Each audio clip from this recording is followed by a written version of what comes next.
Hi, my name is Pam Thomas. I'm the Visitor Service Coordinator for the Delaware and Lehigh National Heritage Corridor.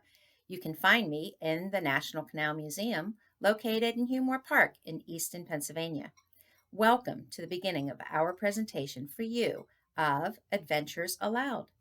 Every Monday and Friday for the next 6 weeks, we will read for you sections of our award-winning book, Tales of the Towpath, Adventures Along the Lehigh and Delaware Canals.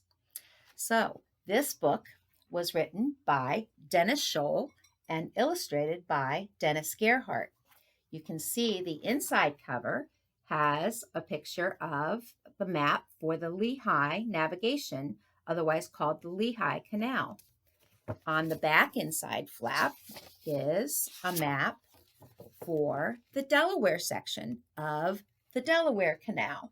It's the Pennsylvania Canal. You can find more information and these maps on our website, canals.org, but more about that later. Let's begin. Introduction.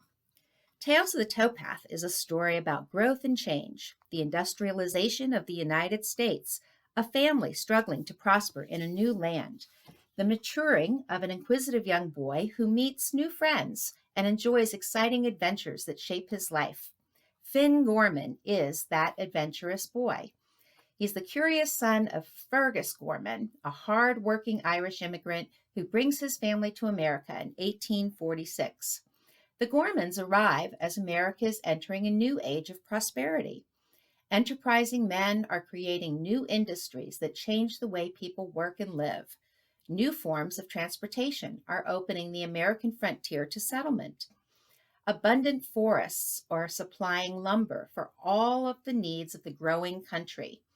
Farms from New England to the deep South feed a population that grows every day.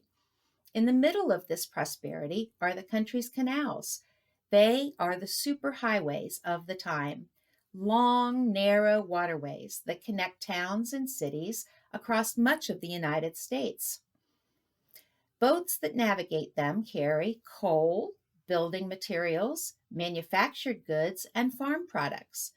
Fergus Gorman becomes part of the booming canal life when he launches a boat on the Lehigh and Delaware canals in 1855. His business is a family effort. Finn Gorman's memorable adventures along the canals introduce him to people and places that played important roles in this time of growth and change known as the American Industrial Revolution. Travels with his father help Finn grow up. He learns that life on the canals can be unpredictable, exciting, and mysterious, and always full of important lessons. Chapter 1. You're going to see there's a photo or a drawing. Finn's magical moment. I turn it like this. My father was a very wise man, one of those people who's always right no matter what the situation. He used to tell me that everyone experiences a day when they relive events of the past, exactly the way they happened the first time. I never understood how Father knew something like that. Today, I finally learned what he meant. Maybe it was the hot sun, or maybe I was just extra tired, but something I can't describe stopped me during my afternoon walk along the Lehigh Canal in Freemansburg, where I've lived most of my 85 years. A sensation unlike anything I felt before pulled me to the edge of the canal and compelled me to gaze into its green, still water. I felt like a moth being drawn to a flame. I didn't see anything unusual. My reflection was the same one that I saw in my bedroom mirror every morning, an old man with gray hair, gray mustache, a wrinkled face, and a pair of old, worn, gold-rimmed glasses on the tip of his nose. I chuckled to myself, thinking how the passing of time had changed me. I felt I needed a closer look at the reflection, so I bent down on my hands and knees and stared into the water. I noticed something different about my eyes. They didn't look like the same pair I had seen in the mirror only a few hours before. These eyes were wide, really wide, and they seemed to smile with a child's wonder. They looked like my eyes when I was a boy. I didn't know what was happening. It was absolutely silly, but I reasoned the only way I'd get to the bottom of this was to talk to the reflection. Oddly enough, the reflection looked like it wanted to talk to me too. I stared and stared at the water.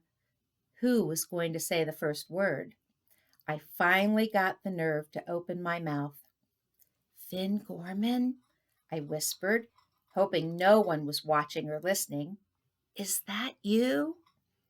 There was no response. I leaned a little closer and whispered again. Well, of course I know it's you. Or should I say me? I recognize the mustache and glasses, but whose eyes are those?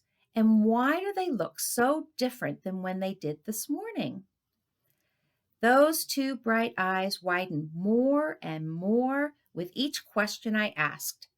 They sparkled and twinkled like heavenly stars on a dark summer night. It was as though they had ears and a mind of their own. Finn Gorman, there's still a boy in me, isn't there? The reflection was silent. I persisted. I know I'm old, I admitted.